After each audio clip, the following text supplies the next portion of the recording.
우울해 보여 직장인 상사가 개지랄하고 방송인 그네가 개소리하고 그럴 때 라디오 반민특위 들어봐요. 조조조조조조 빵빵야 개념찬 그녀들 진선분과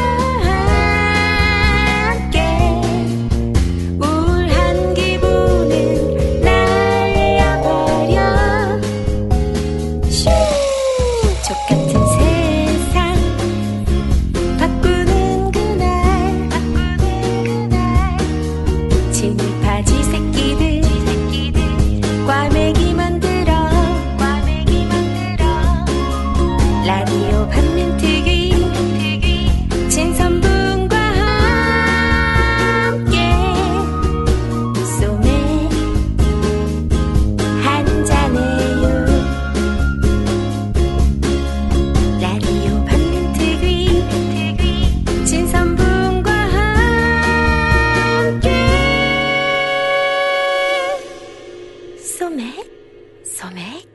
소맥 한잔해요.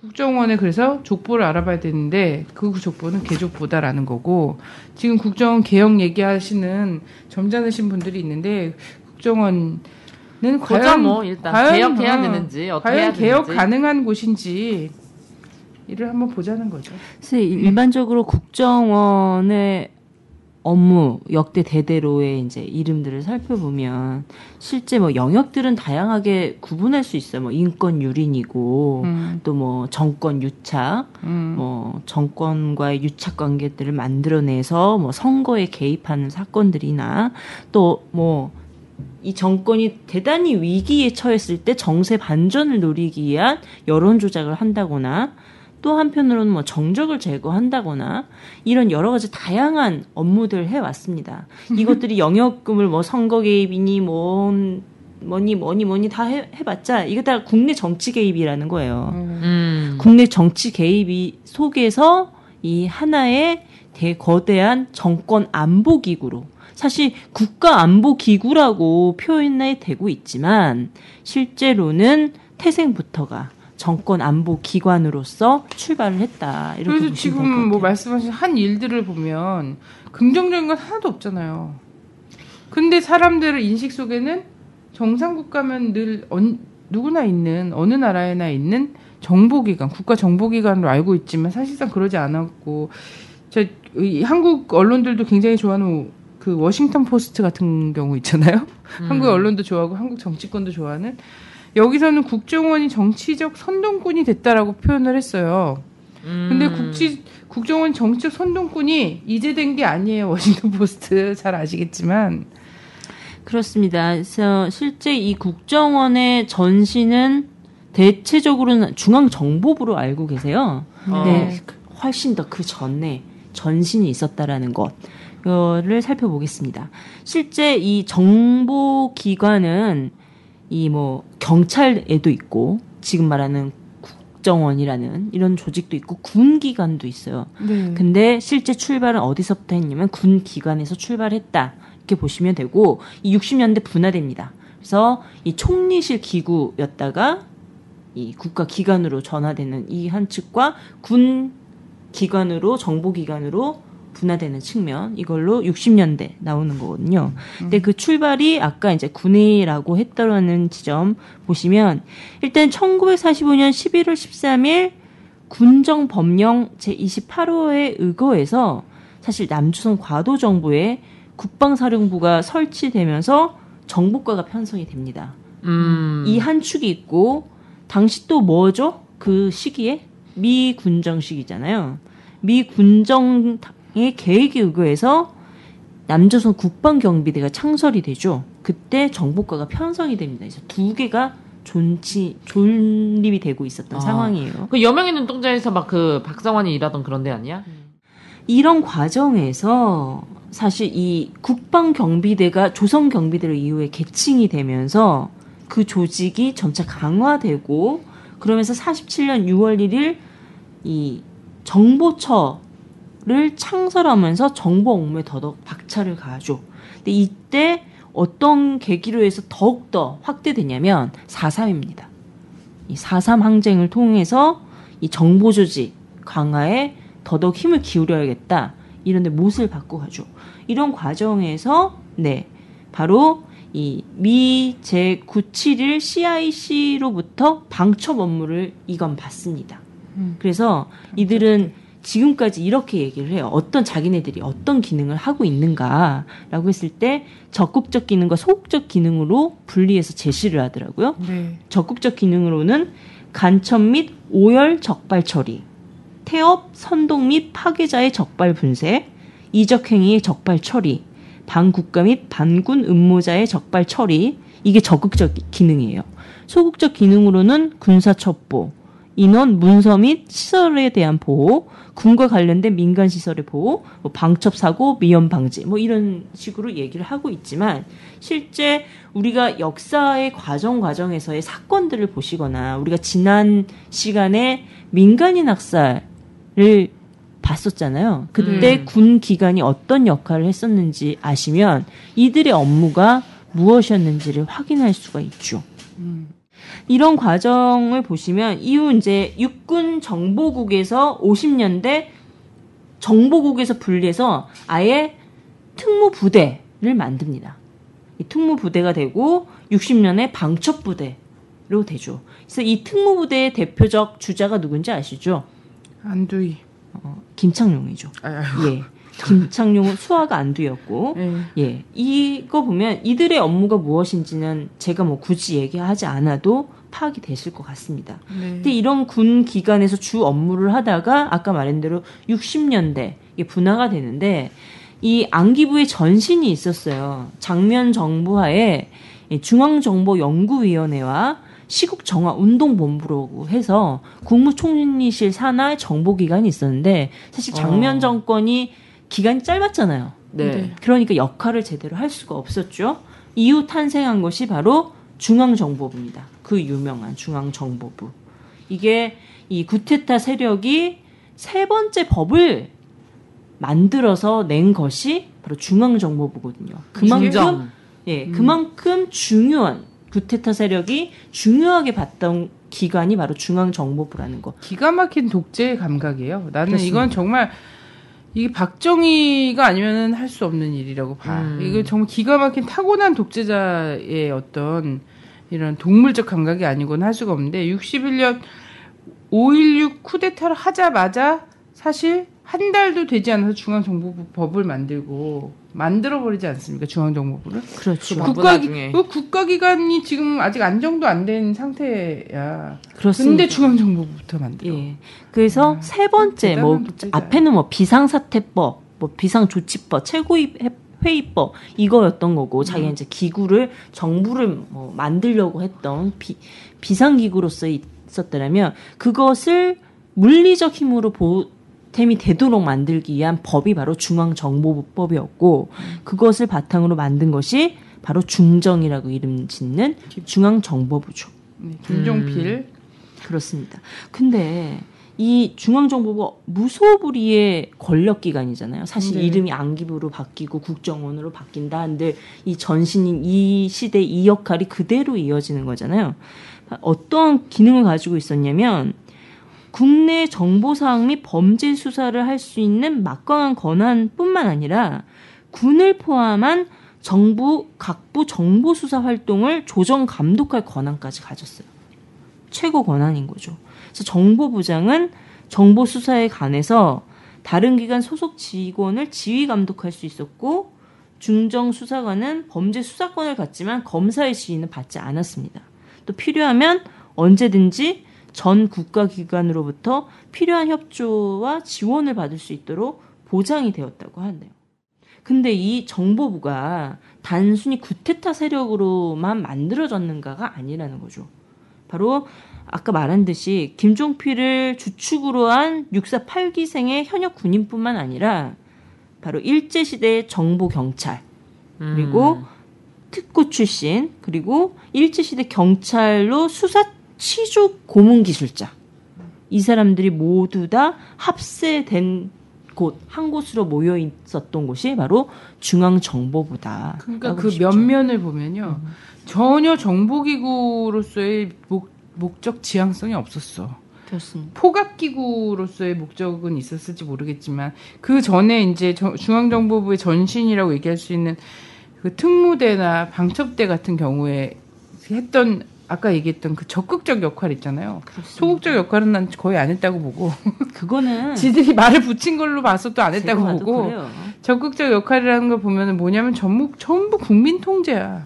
그래서 국민을 통제하기 위한 기관으로서 놔둔 거고 중앙정보법도 그 전신들의 역할을 착실하게 더 조직적으로 이렇게 가져온 거잖아요. 근데 보면 외피는 정보기관으로서의 외피를 입었던 거지. 근데 그 정보는 사실상 알고 보면 독재자를 위한 정보만을 취합해서 국민을 통제하기 위한 거지 않습니까? 근데 사실 각 나라의 정보기관들이요. 이런 정보를 취사 선택해서 이렇게 사용해갖고 선거에 뭐 정치에 개입하고 뭐 이렇게 하기도 사실은 할 건데, 그죠? 이 정보라는 게 그렇잖아. 굉장히 유혹적이란 말이야. 정보를 아는 사람은 같이 중립적이기가 굉장히 힘들다고 생각이 돼요. 근데 이 면면 자체가 친일파 뭐에다가 고문기술자에다가 이런 사람들로 중앙정보부를 만들어 놨으니 이 사람들이 어떻게 그 정보를 쥐고서는 아 정보구나 이러고서는 바라볼 수 있겠냐는 거야. 정보기관이긴 맞아요. 근데 정권의 안보를 위한 정보기관이었다라는 거죠. 근데 다른 나라 같은 경우에도 그거를 딜하고 싶은 유혹이 많이 있었기 때문에 다른 나라 같은 경우도 정보기관이 이런 짓거리를 많이 했긴 했을 건데 한국이 더 특별한 건 뭐냐면 여기에 정보를 딜하는 것이 아니라 자기들이 조작해서 사건을 할 수 있는 수사권이라는 거. 굉장히 독립적인 수사권이라는 것까지 갖고 있다라는 거지. 그러니까 정보를 수사기관의 위에 있는 거죠. 최고 정점에. 그죠. 아 멋있다 국정원. 근데 이런 거는 역사상에 사실 좀 근대 국가의 면모를 갖춘 이후 역사상에는 게슈타포 정도 밖에는 없는 거야. 근데 그게 지금 현재 2013년 국정원이라는 이름으로 대한민국에 남아있다는 거지. 정보 활동을 하는 객체가 뭐 외국이라든가 뭐 북한이라든가 이런 데가 아니라 국민이잖아. 국민의 정보를 막 수집해. 그러니까 국민이 한마디로 적인 거죠. 대국민 심리전을 국정원이 작년 내내 한 게 대국민 심리전이야. 심리전도 전술이잖아. 근데 전쟁이에요, 전쟁. 전쟁이 전쟁. 전쟁 한 방식인데 그걸 국민을 향해 썼으니까 국민을 적으로 보고 있다는 거고 따라서 국정원은 반국가 단체라는 거야. 아, 대단해. 그런 조직이 만들어진 거잖아. 중앙정보부가 뭘 했겠어. 이런 인적 구성과 이런 무소불위의 중앙정보부 법, 수사권과 정보 수집권을 다 갖고 있는 이런 걸 들고서는 이 사람들 뭘 하겠냐는 거야. 그 간첩단 사건은 너무 기본인 거예요. 우리가 이제 여러 해에 걸쳐서 이렇게 말했던 사건들이 다 사실은 이 국정원 전신들, 안기부나 중앙정보부가 다 만들었던 조작 사건들의 이야기들. 이것이 간첩단 사건이기도 하고 사실 정치 개입이기도 하죠. 근데 대표적으로는 또 요즘 하도 국정원이 대선 개입에 대한 문제를 얘기를 하고 있는 거니까 네. 어떠한 선거 개입을 해왔었던가 이런 걸로 한번 살펴보죠. 네. 간첩단 사건은 굳이 얘기 안 할게요. 너무 네. 많이 해왔으니까. 네네. 근데 대표적으로 63년 대선이 있었습니다. 이때 후보들이 많이 나오잖아요. 사실 네. 너도 나도 대통령이 되겠다고 하는 거는 예나 지금이나 다를 바가 없어요.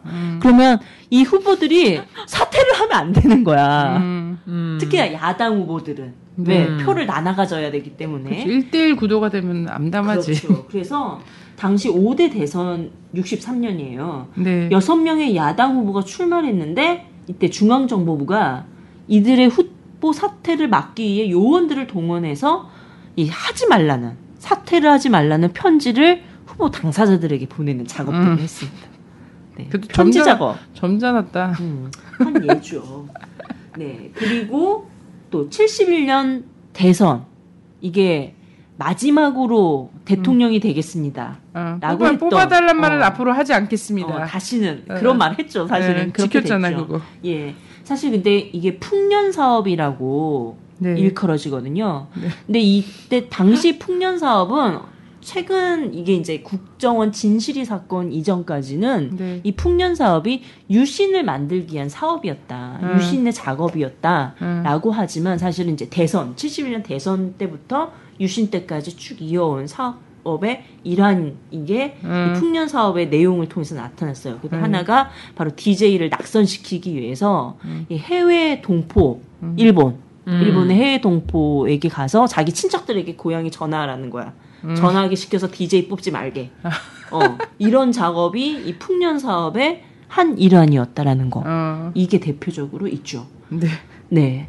그때 급하긴 급했네. 그렇습니다. 또 하나 이 대선만 개입하는 게 아니라 사실 이 대선을 개입하는 건 사실 자기 적수를 제압하는 작업의 또 하나 일환이잖아요. 네. 이런 작업 중에는 이 대선 후보만이 아니라 자기와 한편이었다가 자기에게 등을 돌린 사람, 또 자기 정권을 위협하는 사람을 제거하기 위한 작전도 있었어요. 네. 대표적으로 오작교 작전이라고 일명하거든요. 이게 근데 얘네들은 왜 그 말도 안 되는 풍년 사업이라고 하고 오작교 작전이라고 얘기하는 거야 도대체?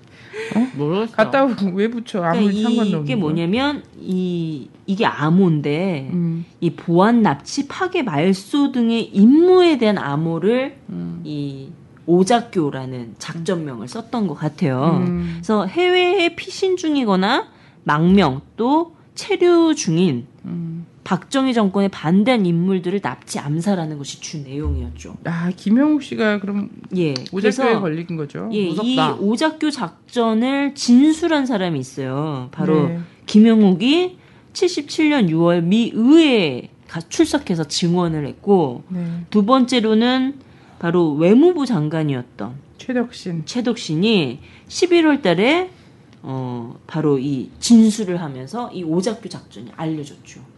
네. 아 근데 지금쯤 되면은 우리나라도 국정원에서 누군가 양심 선언 한번 해야 되는 거 아니야? 근데 한국 국정원 지금 수준은 양심 선언은 안 하고 이렇게 반대 정파에 정보를 가서 흘려주고 있는 흘려주지. 것 같아요. 뭐냐면 박지원 씨나 이제 박지원 씨 통해서 진선미 의원님한테 들어가고 있는 뭐 이런 것들이 사실은 국정원 안에서도 지금 뭐 얼마나 혼란스럽겠어요. 근데 내부 고발자라는 형태로 해가지고 이 사람들을 구속시키는 상황으로 갔죠. 그죠. 이 정보를 이렇게 하는 것과 관련해서 지난 대선 같은 경우는 예. 김영욱 씨랑 최덕신 씨 같은 경우 김영욱 씨는 근데 미 의회에 참가해서 이 박정희 정권의 이 오작교 작전이나 이런 것들을 얘기를 하고 요인 암살이라든지 민중 탄압이라든지 그렇죠. 김영욱 씨도 뭐 대단히 민주투사가 아니었잖아요. 중앙정보부장이었고 정말 오른팔이었던 거잖아요. 그런데도 자기가 써먹다가 아 얘가 좀 짐스럽네 싶으면은 잘라버리는 거야. 그러다 보니까 이때 박정희 정권 때 외무부 장관이었던 최덕신 씨가 망명을 하고 그렇죠. 김영욱 씨도 사실 망명을 하고 이러면서 그런데 김영욱 씨 같은 경우에는 그래도 뭔가 한국에서 더 제기를 해보려고 꿈틀꿈틀 하다가 괜히 또 유럽에서 만났다가 없어진 거거든요. 그래서 그의 죽음과 관련해서 사건이죠. 죽음과 관련해서 지금도 무성하죠. 뭐 시체가 뭐 비행기 화물칸에 실려서 들어왔다는 얘기부터 사료 공장에서 뭐 갈렸다는 얘기까지. 닭 사료. 뭐 이런 얘기들이 다 있거든요. 근데 최덕신 씨 같은 경우에는 최덕신 씨가 저는 뭐 엄청난 통일 애국지사거나 뭐 이런지 않았어요. 남쪽에서 행보가. 그렇습니다. 그렇지만 민간인 학살에도 연관이 돼 있는 사람이에요. 맞아요. 그래서 그랬는데 외무부 장관까지 어쨌든 한 거고 또 역시나 이 박정희 정권이랑 굉장히 박정희 씨랑 굉장히 친하게 지냈던 게 사실이고 그랬는데 오죽했으면 살기 위해서 북으로 망명했거든요.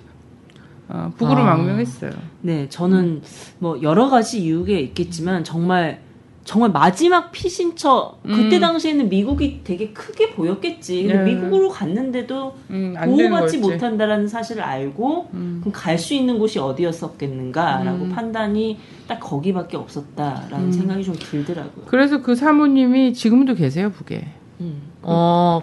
가족이 다 같이 갔나 보죠? 부부가 갔고. 부부가 갔죠. 정말 아이러니하다. 그리고 빨갱이 때려잡겠다며 활동하던 사람이. 그 사모님이, 이 사모님 같은 경우에는 예전에 남북 고위급 회담이나 이 정상회담하고 막 이랬을 때 있잖아요. 이런 때도 나왔어요. 평양 가서 나왔었고, 제가 98년에 갔을 때도 만났었고. 왜냐면 북에 천도교 청우당 뭐 당수고, 당의 당수기도 하고 그런데, 그때 이제 뭐, 김용욱 씨 같은 경우에도 북을 한번 가긴 갔었잖아요. 갔었어요. 가고 회고록에 자기가 쓴 회고록 이런데 다시 찾은 고향 뭐 이런 식으로 해서 북과 관련된 거를 회고록에 썼어. 박정희 정권과 관련한 거 얘기도 회고록에 썼지만 자기가 잠깐 여행 갔다 온 북에 대한 얘기, 이 사람이 이제 외국에서 떠돌면서 그러다가 프랑스에서 실종이 된 상태인 거고 최덕신 씨 같은 경우는 망명을 순조롭게 잘 해서 이런 개죽음을 면한 거죠. 근데 박정희 정권으로부터 개죽음을 면한 거고 사실 이제 이후에는 개가천선을 했다고 봐야죠. 지난날을 북쪽 사회에서 이제 그 적응한 건데 이제 한국 사회 같은 경우 이런 거죠. 최덕신이라는 엄청난 외무부 장관이 망명을 해서 북에서 나름대로 이런 민족 종교의 이런 걸로 해서 자리 잡고 정당 당수로 또 그 부인이 계속 정치 활동을 하고 있는 것과 관련해서는 한국 사회에서는 함구하죠. 근데 김일성 종합대학 이제 황장욱 같은 사람이 왔다 이런 거는 엄청나게 떠들잖아. 근데 남과 북을 딱 들여다보면 서로의 체제를 마지못해서 택해 간 사람들이 사연들이 넘치고 넘친다는 거예요. 나 진짜 몰랐네. 진짜 나도. 근데 뭐 중요한 건 하여튼 이 최덕신이나 김영욱이나 다 중앙정보부 혹은 뭐 박정희 정권 아래서 굉장히 이런 일들을 하다가 또 중앙정보부의 총칼을 피해서 망명을 할 수밖에 없었던 이런 정적 과정을 겪었다는 거예요. 이게 오작교 막 그런 거 보는 것 같다. 미국 영화. 오작교 작전 안에서 이런 사람들이 생겨났다는 거예요. 이런 사연들. 해외로 망명하면은 이제 그런 대상이 되는구나. 난 절대 해외로 망명하지 말아야겠다. 그래. 어떻게 가? 어디로 가?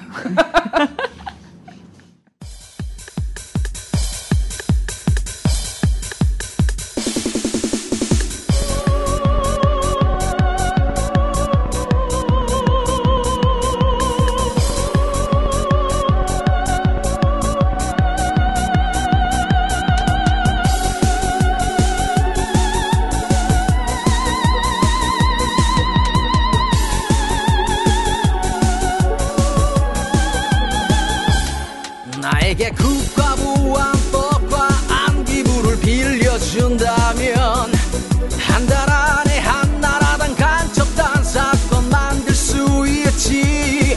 나에게 국가보안법과 이 근황을 빌려준다면 한 달 안에 조선일보 간첩단 사건 만들 수 있어. 아니 한 달까지 필요 없을지도 몰라.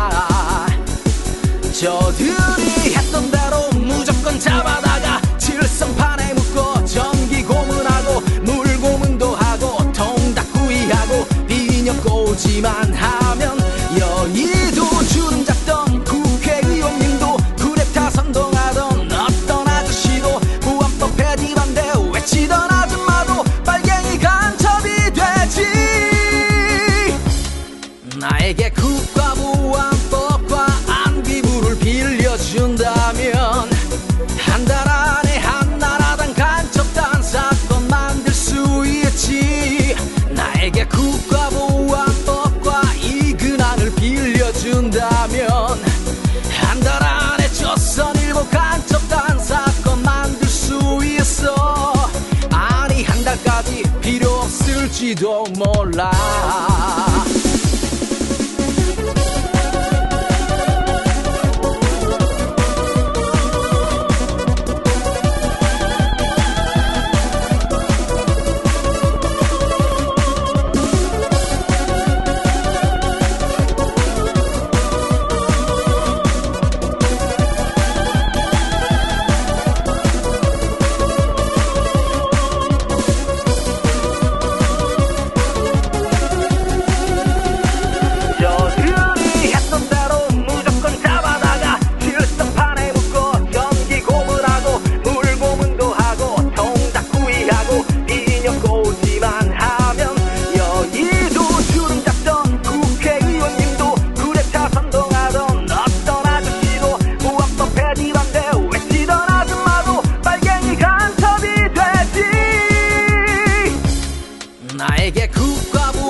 될지도 몰라.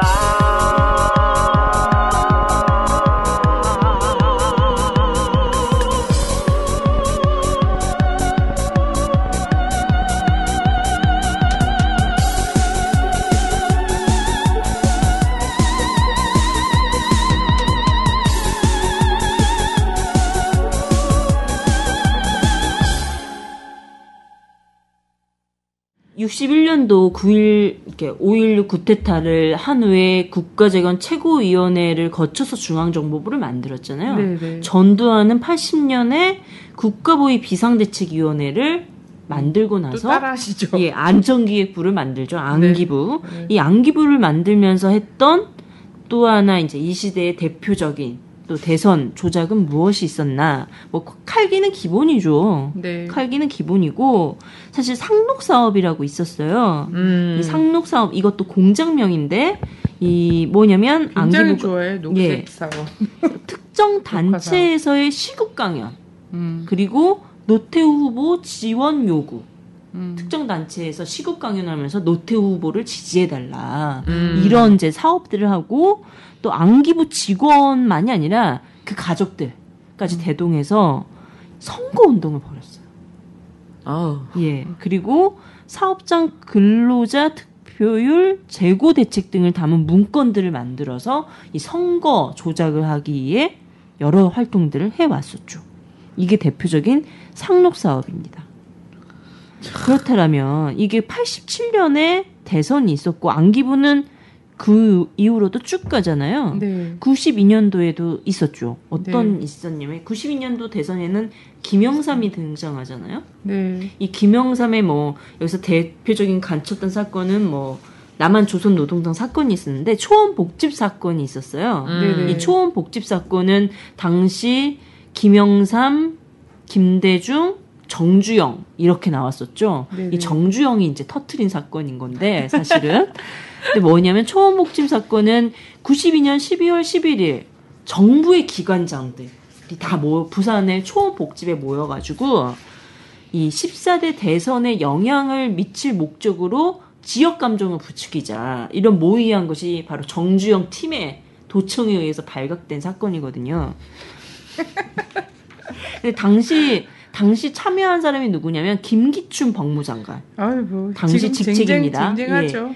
김영환 부산직할시장 당시, 박일용 부산지방경찰청장, 이규삼 국가안전기획부 부산지부장, 우명수 부산직할시 교육감 등등등. 네, 이런 사람들이 김영삼을 당선시키기 위해서 지역감정을 부추기고 또 정주영, 김대중 등의 야당 후보를 비방하는 내용을 유포시키자라는 이런 강권 선거와 관련한 내용을 논의하다가 도청된 거죠. 이때 유명한 단어가 나왔죠. 우리가 남이가 이번에 안 되면 영도다리에서 빠져 죽자. 뭐 이런 말들을 했다고 해야 해요. 네.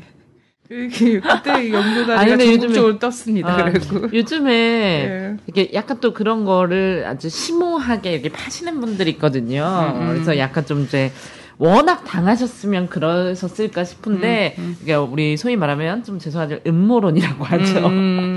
그런 분들이 사실 이제 어제 여객기가 사고가 났잖아요. 아시아나가 그랬더니 국정원 사건을 덮기 위한 음모다 막 그러니까 그런 댓글도 일부러 막 사고 보이더라고요. 그러니까 얼마나 그 불신이 깊은 거예요 국가에. 그럼요. 그렇죠. 근데 이때 이제 안기부가 했던 대표적인 또 사업이 김영삼 시절에 미림팀이라고 들어보셨어요? 네. 안기부 도청 팀. 네, 네. 그래서 미림팀이 이때 등장한 게 삼성 엑스파일이잖아요. 삼성을 도청을 해서 여당 후보의 대선 자금과 이 전현직 검사들에 대한 수억 원의 뇌물 제공을 한 이걸 가지고 이 도청한 걸 가지고 삼성에 가가지고 돈 내놔라. 이후 안기부 직원들이 이후에 그 팀이 끝난 이후에 삼성에 가가지고 돈을 달라고 했다가 이게 미림팀이 발각되는 이런 사업들이 나오죠. 이게 바로 지금의 전 국정원장이 나를 뭐 하면 다 풀겠다라고 하는 것과 동일한 사건인 거죠. 네. 그래서 현재 국정원이 이런 수준인 거예요.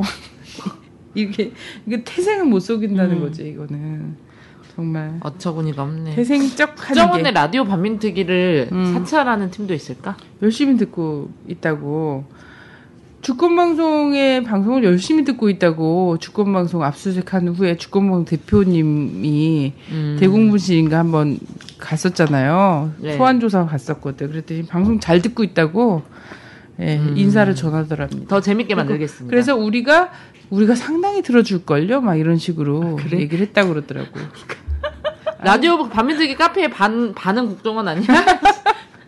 이것들 조회수에 반 넘는 게 아니야 혹시? 막 다운 받아가지고 듣는 거 아니야? 아니 나 열심히 들으라는 거야. 열심히 듣고 또 자신의 잘못들을 좀 그 알아야지. 직업도 몰라서 그 짓이 애국인 줄 알고서 하고 있을 수도 있어. 그잖아. 박근혜 씨가 나름대로 아버지를 애국자라고 생각할 수도 있는 거야. 그런 그렇지 분들 않아? 많죠. 자기 아버지를 애국자라고 생각해서 못다한 그 유훈을 자기 내 마무리를 해야 된다고 생각하면서 국민분들 중에서도 많잖아요. 박정희 그러니까. 아니었으면 우리는 진짜 뭐 이렇게 살았고 저렇게 살았고. 그래서 근데 그때만 진짜 가슴이 아파요. 박정희 아니었으면 씨발 우린 그지구만. 그럼 그지야. 아니 그래서 그런 얘기가 있더라고. 최근에 이제 개성공단 사태 때 약간 딴 얘기긴 한데요. 개성공단 사태 때 박근혜 대통령이 진짜 열받았던 일이 있었대요. 뭐냐면 개성공단에서 우리 국민이 쑥을 뜯어먹고 있다는 얘기를 듣고 진짜 열받았다고 그러더라고. 그러면서 안 되겠다, 진짜 철수해야지 안 되겠다 이런 결심을 했대는데 사실은 그게 잘못 전달이 된 거예요. 왜냐하면 쑥은 우리도 뜯어먹잖아. 그때가 4월, 5월달 한참 쑥이 많을 때고 그래서 뭐 대한민국 서울의 강남 부인들도 길가에 쑥까지 뜯는 이런 거 있잖아. 그래서 개성에서 있었던 분들 뭐라냐면 봄이고 개성에 쑥이 많고 해서 쑥을 뜯어서 라면 넣을 때도 나름 끓여 먹고 이러니까 우리는 그냥 라면을 그냥 먹는데 나름 웰빙으로 해서 먹은 거였는데 그걸 쑥 뜯어 먹었다라고 쑥 뜯어서 먹을 게 없어서 국민이 그러고 있다라고 보도를 한 거지. 이거 훈련 조작이나 똑같네요. 봐요. 92년에 이 8차 남북 고위급 회담 당시에 대통령 훈련 조작이 있었잖아요. 그때 이인모 씨 송환하면서 이 이산가족 상봉하는 이거를 마련하기 위한 회담이었던 거거든요. 근데 이거를 기존 입장을 고수하라는 강경 입장을 이 안기부 이 대변 당시 이제 회담하면은 대표단 대변인이 있잖아. 안기부한테 가가지고 기존 입장을 고수하라는 훈령을 내려달라. 대통령 훈령하고 다르게 이거 훈령 조작이지. 그래서 회담이 결렬시킨 거잖아요. 이런에서 남북 관계가 완전히 막 거의 바닥을 치는 상태인 건데. 그때와 동일한 거지. 그죠? 훈령 조작인 그래서 이건 중간에 거지. 그게 안기부 라인이든 국정원 라인이든 아니면 통일부 라인이든 해서 정보 조작이 굉장히 쉽게 되고 거기에 뭐 하여튼 뭐 지도자가 현명하면 그런 거를 그렇게 근시안적으로 판단할까 싶기도 한데 그 얘기를 딱 들으면서 나름대로 그게 그래서 애국적 판단인 거예요. 우리 국민이 막 이런 거 있잖아요. 공주마마께서 어떻게 그 쑥을 뜯어먹고 산단 말이냐. 이런 정말 안타까운 마음으로 철수해야 되겠습니다. 이렇게 근데 저는 이런 소리도 들었어요. 그 뭐 이제 오랜만에 정말 근 90일 만에 이제 부구 개성공단에 들어가는 건데 그 전에 선발대가 들어갔죠. 당국 회담을 열기로 했는데 경문제로 결렬됐잖아요. 이 경문제를 등장시킨 게 남재준이다 이런 얘기 하더라고요. 네네. 남재준이 이 사실 회담을 파탄시키기 위해서 정말 그동안 있어 본 적도 없는 경문제를 들고 와가지고 나온. 그래서 주된 사람이 남재준이다. 실제 그 경문제를 들고 나왔고 그러면 깨세요. 라고 얘기한 것도 박근혜라고 얘기. 결국은 정말 엄청난 국정원과 그렇죠. 지금의 정상회담 대화록 공개도 남재준의 작품인 거잖아요.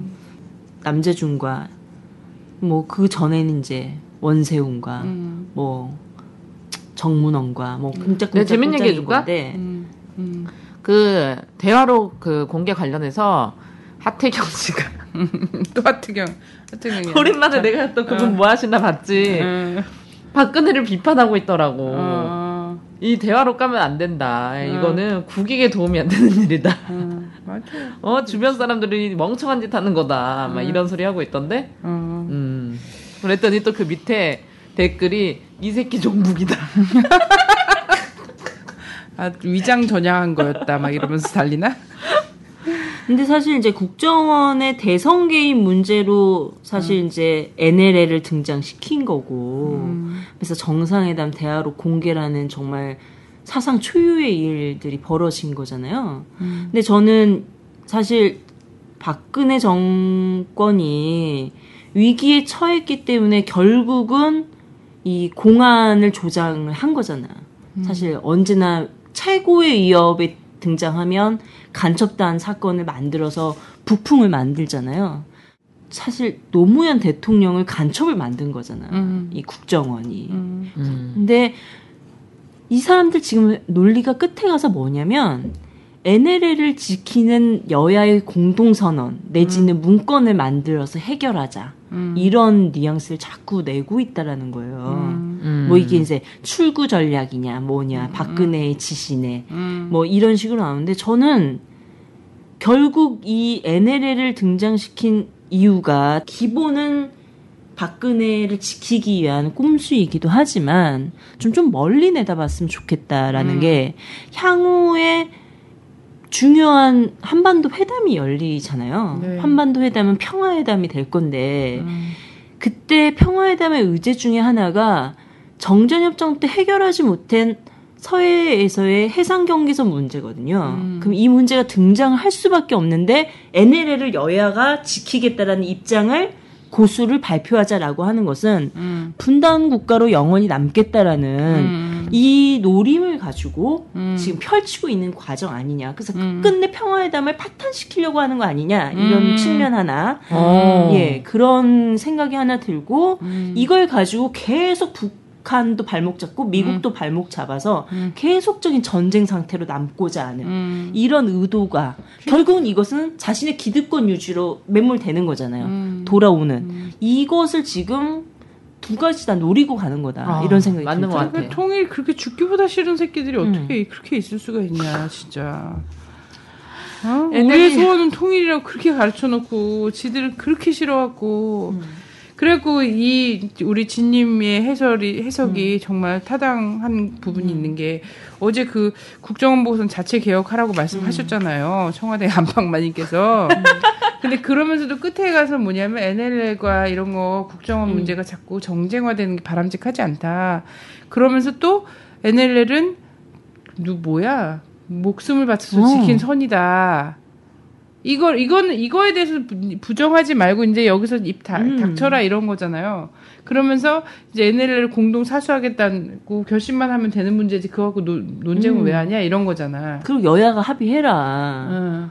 이 선언이 사실 황교안 입에서 일단 터져 나왔고 쭉쭉쭉 하면서 결국은 박근혜 입으로 나온 거잖아요. 그러니까. 이 결국 얘네들은 그냥 단순히 정권 얘기를 모면하고자 하는 1차원적으로 제시한 게 아니다라는 거죠. 사실 대화로 공개 내내 싸울 겁니다. 내내. 그러면 결국은 뭔가 타협을 해야 된다. 뭔가 길을 찾아야 된다라고 나올 거고 결국은 그 길이 NLL 사수로 마련해라 이런 지침인 거잖아. 그러니까 지금 이 전국의 그 깔때기가 이제 막 이렇게 소용돌이 치면서 깔때기로 막 빨려 들어가고 있다면 이걸 이제 NLL로 빨고 들어가겠다 그렇죠. 이런 거잖아요. 근데 난 여기에 민주당이 왜 놀아나는지 알 수가 없다는 민주당들 거야. 완전 개만한 거야 이거. 거기에 NLL 사수했다 이거 왜 박수를 거기다 장단을 왜 쳐줍니까? 진짜 아니 지금 국면은 잘못했어요. 그러니까 지금 국면은 뭐냐면 그래서 사실 우리 국민들이 막 이렇게까지 싸워주고 지금 촛불이 막 이렇게 켜지고 있지. 모든 언론이 입을 쳐닫고 있는데도 불구하고 촛불이 계속되고 있어. 그리고 시국선언 봐요. 감히 4.19 때는 맨 마지막에 하야 선언 하루 전날이나 나왔던 그 사람들 있잖아. 지식인들까지도 이 사태의 심각성을 알아서 막 다 나와서 얘기를 하고 한단 말이에요. 하다못해 역사학자가 등장을 했어요. 나는 네. 정말 이 시국선언에 역사학자가 등장한 건 난 정말 뭐 있었겠죠. 근데 제가 본 건 처음이더라고요. 저도 깜짝 놀랐어요. 저는 역사학자들은 괜찮다고 생각해. 사법연수원생들. 맞아요. 충격적이잖아. 90몇 명의 그 사법연수원 동기생들이 의견서 해갖고 검찰총장한테 냈대는데 그 내용이 무슨 진보정당의 무슨 논평인 줄 알았어. 브리핑이나. 완전 훌륭한 젊은이들이 아직 많구나. 그리고 곳곳에 굉장히 많이 있다. 요즘엔 가족 시국 선언도 유행이라고. 그렇지. 네. 근데 여기서 이걸 받침해주지 못하는 게 지금 민주당이라는 거예요. 어제도 뭐야 5시부터 너무 미안해. 5시부터 처절하게 5시부터 6시까지 정당연설을 하는데 정말 처절하더라. 빗속에서. 그럼요. 그 참 돈도 없고 사람도 없고 막 이런 데가 나와서 이렇게 하는데 진짜 처절해갖고 정말 내가 막 지나가는 행인인 것처럼 소리들 막 목청 높여 지르고 막 이랬는데. 근데 이거는 뭐 할 얘기가 없어. 그러니까 민주당이 나오면 되잖아. 저는 아주 객관적인 사람이에요. 전 이제 누가 이제 뭐 너무 라디오 반민의 통진당에 대해서 너무 우호적인 거 아니냐 하는데 지금 이 짓거리를 봐. 민주당 정말 나 알고 그러는 것 같아서 더 얄미워. 막 김한길 이런 사람들 나와가지고 하는 얘기 보면 NLL이나 자, NLL이 선명한 건 페이퍼 상일 뿐이에요. 바다에 흘러가는 물에 선 그어봤자 그 선이 선명하게 있을 보러 거니까. 갔다 왔잖아. 그러니까요. 4월달에 가서 봤더니 하나도 안 지키고 있더만 무슨 거기로 나무 어선 끌고선 탈북자가 막 월북하고 이래도 그래요. 탈북자가 탈남한 경우잖아. NLL을 뜯고. 한국 어선 끌고서는 그 NLL 뜯고선 가도 뭐 사각지대 때문에 어쩔 수가 없다고 김관진이 그랬잖아. 그 탈북자님께서 이런 말 하셨다면서요. 있을 때 잘하지. 하면서 말씀하고 남기시고 무전까지 치면서 있을 때 잘하지 그랬어. 이러면서 탈북했어. NLL을 뚫고 뭘 지키고 있기는. 그분은 뭐 그럼 북한으로 가져간 거야? 가져갔어 어선을. 가서 기자회견 하셨어요. 그래갖고 그 연평도 어민 그 어선 주인은 그 어선을 돌려받을 수 있도록 정부가 남북 대화 좀 해달라고 청와대에 글을 올렸더라. 읽었는지 모르겠네. 그 어선이라도 돌려받으려면 어쨌든 남북 대화는 해야지 돌려받을 거 아니야. 그 사람한테는 전 재산이나 다름없었을 텐데. 근데 하여튼 그 목숨으로 사수한 NLL이 문제가 아니라 피와 목숨을 바쳐서 지켜왔던 민주주의가 지금 문제거든요. 그러게요. 참나.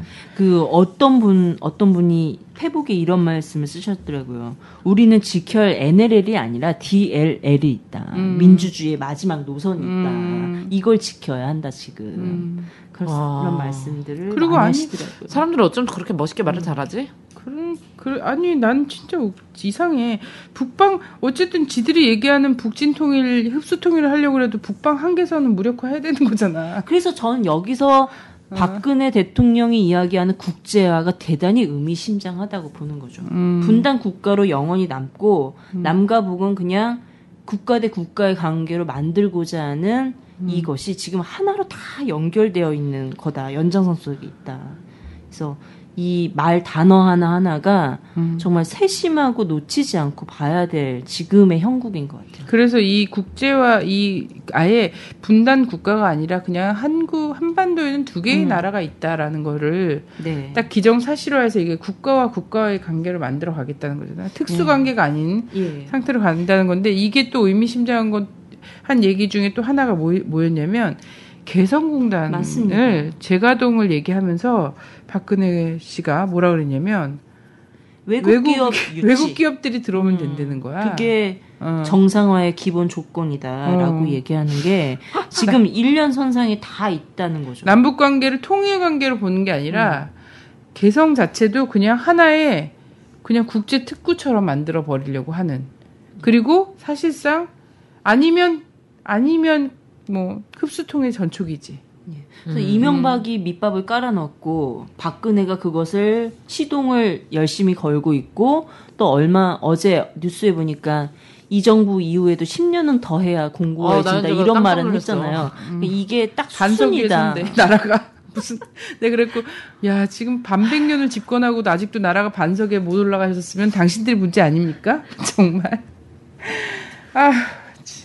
누구 때문에 이 나라가 정상국가가 못 되고 정상적인 정보기구 하나를 못 갖고 있는 나라가 돼서 지금 보니까 우리 요번 시간에 쭉 봤지만 불법 부정선거 개입, 정치 개입 이게 이번 2012년 대선에만 있었던 게 아닌 거잖아요. 그렇습니다. 그 전에 초원 복집 사건도 그렇지만 뭐 상록 사업도 그렇고 오작교 작전도 그렇고 이런 것들 있잖아요. 풍년 사업도 그렇고. 97년에 김영삼 대선 자금과 한보 비리 사건이 있었죠. 네네. 이때 김현철, 김기섭, 권영애가 모였습니다. 이 권영애가 안기부장이죠. 네. 이때 이 적당한 선에서 사법 처리하는 것으로 모의 작당했던 것이 바로 이 안기부가 정치 개입했던 과정의 하나고요. 네. 또 97년 대선에 아멜렉 사건이라고 있었어요. 아멜렉? 예, 아멜렉 사건. 이것도 작전명입니다. 예, 아멜렉의 작전 목표는 바로 DJ의 낙선입니다. DJ는 매 대선 때마다 낙선이 목표야. 국가기관에서. 71년도부터 풍년 사업 대상이었는데 계속 하는데 이게 그냥 훌륭하다는 증거죠. 근데 왜 이제 했냐면 이때 권영애가 안기부장이었죠. 이때 재미동포 윤홍준을 하수인으로 기용해서 이 DJ가 북한에 있는 김정일에게 돈을 받았다. 이러면서 베이징, 도쿄, 서울에서 이 대선 직전에 기자회견을 막 했어요. 그래서 이 돈을 안기부로부터 20억 달러 받기로 한 거야. 그 자금을 받으려고 한국에 들어왔다가 잡힌 거지. 이러면서 터진 게 이 아멜렉 사건이에요. 아니 북한 뭐 지네가 맨날 북한 뭐 굶어 죽고 있다면서. 근데 이게 돈 많은 거야? 사실은? 그러게 됩니다. 이런 것들 말고 또 뭐 97년제 이해창과 관련된 안풍 사건.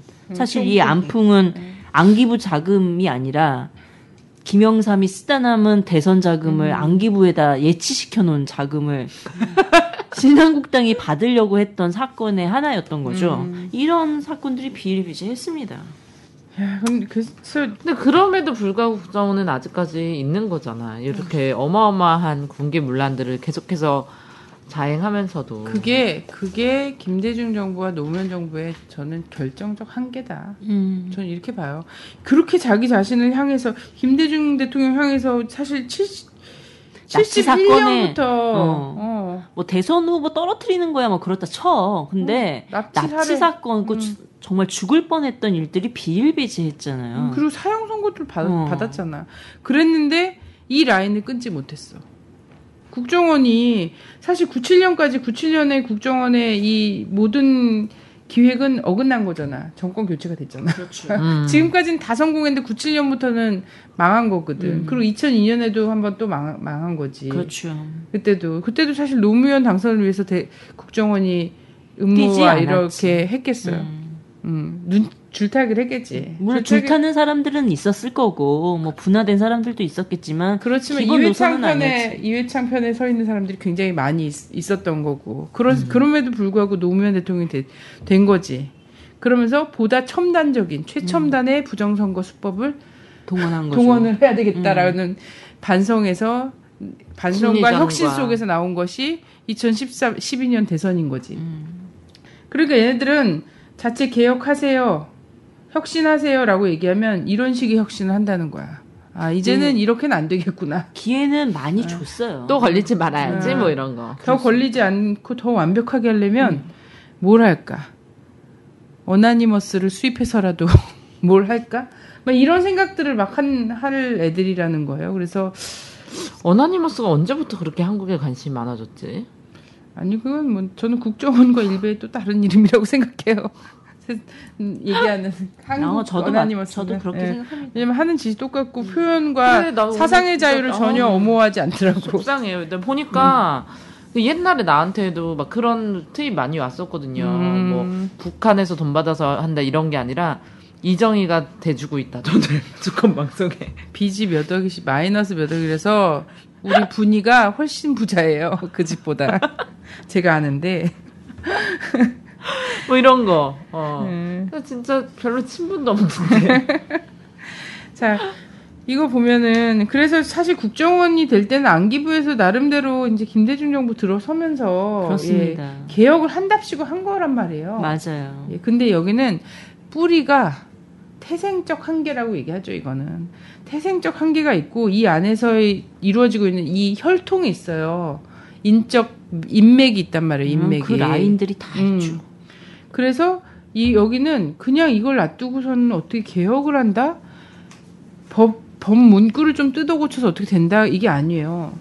실제 그릇도 바꾸고 그 안에 있는 것도 다 바꿔야지 되는 상황이란 말이에요. 저는 정말 이 이름이 어떻게 될지 모르겠습니다. 기간은 전 필요하다고 봐요. 근데 이런 그동안 해왔던 업무하고는 정말 질적인 다른 차원의 업무를 해야 된다고 생각하거든요. 네. 그러려면 예, 해체되고 또 몇 명 뽑아서 글로 보내고 이런 과정이 아니라 지금 이제 품격은 바닥 날 대로 바닥 났고 그럼 이 사람들을 그냥 정리해고 하시고 새로 정말 기준과 엄격한 이 인격도 갖춘 이런 사람들을 뽑아서 새로운 기관으로 거듭난다면은 환영해 주겠지만 그렇지 않다라고 이제 저는 그냥 해체가 답이라고 네. 생각을 합니다. 해체하고 국민 수준에 맞고 시대의 수준에 맞는 정보기관을 만들어야 돼요. 지금 미국의 CIA가 엄청나게 많은 나쁜 일을 했잖아요. 시아가. 지금도 해요. 지금도 계속 하고 있죠. 미국이 새삼스럽게 국정원이 뭐 정치 선동꾼이 됐다고 하고 자기 스스로 뭐 폭로를 했다니 막 국정원이 이러면서 폭로자라고 얘기하죠. 예, 막 평가를 자기들이 한다고 하지만 사실상 국정원의 이런 조작의 뒤에는 시아가 있잖아요. 그럼요. 예, 만든 것도 CIA를 본받아서 만든 거잖아요. 네. 근데 미국의 CIA는 미국인들에게 한국인들이 중앙정보부로 생각하는 것처럼 공포 포괄기관으로서의 어떤 공포의 대상까지는 되지 않아요.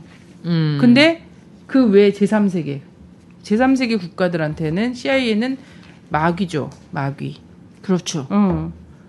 그래서 해외 작전과 이런 것들을 하면서 국무부랑 이렇게 해갖고 이렇게 하는데 한국은 자기 국민들. 그래서 KCIA가 경찰과 손붙잡고, 그죠? 국정원이 경찰과 손붙잡고, 검찰과 손붙잡고, 국민을 어떻게 하면 입을 틀어막고, 귀를 쳐막게 하고, 눈으로 안 보게 하고. 국정원이 잡은 간첩보다 억울하게 잡혀간 사람이 한 10배는 많지 않을까? 10배가 뭡니까? 국정원이 잡은 간첩은 거의 하나도 없다고 봐요. 간첩의 정의부터 이 사람들은 틀렸고 통일운동가가 다 간첩이잖아. 민주당이 다 간첩이고 하다못해 노무현 대통령이 간첩인 애들이잖아. 얘네들이 무슨 간첩을 잡았겠어. 정권 전체에게 반대하면 다 적이었던 거잖아요. 지난 이 이명박 정부 시절에. 민족 문제와 관련한 얘기를 하는 한 간첩이지. 근데 실제 간첩은 어디서 오냐면 대사관을 도청하는 한국 대사관을 도청하는 미국. 이런 이게 간첩이잖아. 아니 그렇게 튼튼한 관계고 격상된 관계라면서 이렇게 못 믿어? 아니 그게만이 아니라 한 2-3번 항의한 것 같아. 한국 정부가 이런 방구도 안 해. 모르쇠로 딱 일관하더라고. 아니 어차피 한국 정부 다 보고도 해주는데 보고를 해주는데도 이것들이 혹시 누락시키는 게 있을지도 모르니까 이러면서 도청을 하는 거야. 집 같은 데도 다 도청하지 않을까? 당연히 하죠. 물고 물리는 관계군요. 군 기무사 이건 이제 14인데 이건 국가정보원 얘기였던 건데 군 기무사에 있어서도 그 사찰했던 경우가 되게 많았어요. 그렇죠. 최근에도 있었잖아요. 예, 그런데 당시에 이제 노무현 대통령도 부산에 있었을 때 그 도청은 기본이고 집 도면까지 그려서 혹시 이렇게 치고 들어갔을 때 탈주로가 어딘가까지 다 파악하기 위해서 집안 도면까지 다 그려놨대잖아. 그래서 노무현 대통령을 유사시엔 죽일 생각이었나? 그때 당시 아니고 대통령 당시 말고 90년대. 그러니까 당시 그 정도의 인권 변호사 출신의 어떤 이 국회의원이라든지 국회의원 되기도 전인 거잖아. 그럼 인권 변호사 시절인데 그런 때도 기무사가 여차하면 쫓아 들어갈 대상으로 본 거야. 그렇죠. 나는 그런 얘기도 들은 적 있어. 어떻게 학생 운동을 하던 사람이 군대를 가면 기무사에서 부른다면서요. 이렇게 이제 막 조사하려고. 못 가봐서 모르겠어요. 우리도 군대 안 가봤으니까. 근데 거기에서 자기가 한 4-5년 전에 잃어버렸던 수첩을 갖고 나왔다는. 깜짝 놀랐다는. 이거 네 거지 막 이러면서. 절도까지 하는구나. 하여튼 이런 데예요. 그래서 저는 핵심은 이거다. 이 국민들이 국정원 해체하라고 외치는 게 그냥 기분 나쁘고 막 분노스러워서 순간적인 감정에 때문에 해체라고 얘기하는 게 아니라 굉장히 과학적이고 역사적인 어떤 판단 아래서 지금 얘기를 하고 있는 것이다.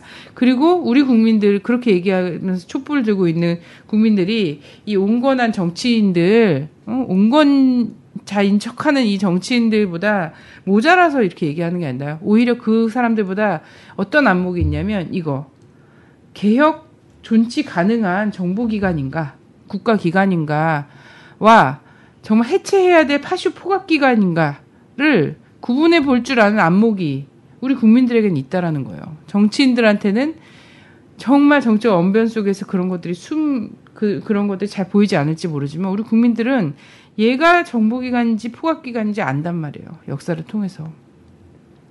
그래서 해체해야죠. 해체해야 되는데 내가 보기에는 국회 해산 먼저 하지 않는 한 안 될 것 같기도 하고 이 국회가 뭘 할까 싶기도 해요. 지금 국정조사 돼가는 꼬라지 보니까. 아, 국정원이 진짜 가만히 있지 않을 것 같아. 지금도 뭔가를 하고 있겠지? 계속 하고 있죠.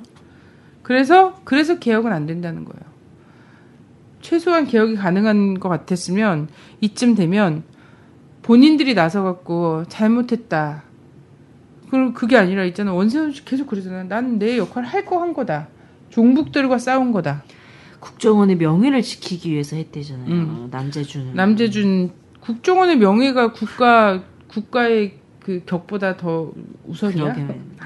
국정원의 명예를 지키는 게 10대 여자애한테 성적인 그런 욕을 하는 건가? 그러니까. 자, 이렇습니다. 그래서 파쇼 포갑기고 오늘날 국정원이 왜 이 지경인가 봤더니 알고 보니까 불법 부정선거 개입과 정치 개입이 이들의 주요 업무였던 거죠. 대부분 40년대 뭐 해외 업무 이건 그냥 뻥이에요. 네, 뻥이에요. 맞아. 뻥이에요. 40년대 진언니가 물이 올랐어요. 요즘 완전 재밌어요. 그러니까 40년대부터 쭉 돌아보니까 지금 부정선거가 시대에 따라서 양상만 조금 다를 뿐이지 계속 진행되어 왔던 거예요. 국민들은 거기서 계속 속아 넘어가면서 살아왔던 거고. 근데 이제 속기도 했지만 분하다. 기회도 많이 줬어요. 정 믿어줬던 것도 한편 있었던 것 같아요. 맞아요. 그런데 이제는 더는 못 믿겠습니다. 맞아요. 국정원은 안기부의 탈을 벗겠다고 하면서 만들었던 건데 네. 별반 다르지 않은 것 같아요. 다를 수가 제가 없어요. 안기부도 겪어보고 국정원도 겪어봤거든요. 똑같아요. 똑같아. 걔네들이 쓰는 뭐 이런 거 다 똑같아. 건물이 같으니까 그렇지. 건물도 같고 다음에 들어가면은 사람도 같고 그때 안기부 때 만났던 그 수사관이 아직도 국정원에 있어. 다음에 가면 폰트 좀 확인하고 와요. 내가 보니까 안기부 때 그 폰트는 똑같은데 별반 차이가 없는 것 같은데. 얼마나 특이한 폰트를 쓰길래 국정원 폰트는.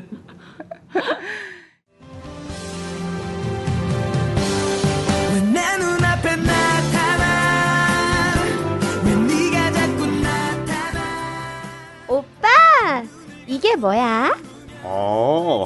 우리 자기 주려고 오빠가 루이비우통 가방 하나 사왔어.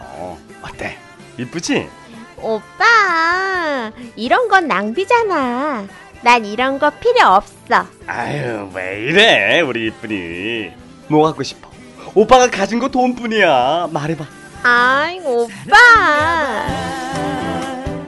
352-0399-1319-43 농협 강삑분. 사랑인가봐. 돈이 남아돌 땐 라디오 반민특위로. 개념 있는 여자들의 센 수다. 라디오 반민특위. 온 건가봐.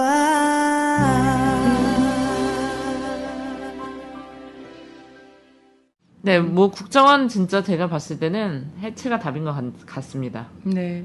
국민들이 이겨야 되고요. 이번에 국정조사 이런 거에다가 맡겨놓고 추이를 보자 이런 거 절대 안 됩니다. 왜냐면 이거는 청와대 안방마님도 어제 얘기했어요. 국정조사 잘했으면 좋겠다. 그리고 답도 내려줬어요. 자체 개혁 잘해라. 이렇게 내려줬는데 이 수준에서 우리 국민들이 절대 동의할 수 없다는 거고 청와대 안방마님이 지금 사건의 본질인데 지금 몸통. 그죠. 안방만을 만들기 위해서 국정원이 그렇게 발벗고 뛴 거잖아요. 자기는 모른대잖아요. 왜 그랬는지. 근데 저를 너무 좋아하나 봐요. 이런 거야. 제가 시킨 것도 아니고 그런데 제가 좋다는 거 어떡하겠어요. 이런 있잖아 공주병. 이런 수준에서 얘기하는데 야당과 시민사회단체가 이런 수준에서 대응하면 안 된다. 맞장구 치면. 그게 뭐야. 우리 사회 무슨 발전이 있겠어요. 그래서 국민 눈높이에 제발 맞춰주시고요. 국가정보기구 있어야 된다는데 동의합니다. 하지만 파쇼 포갑기구는 사라져야 합니다. 투더코어.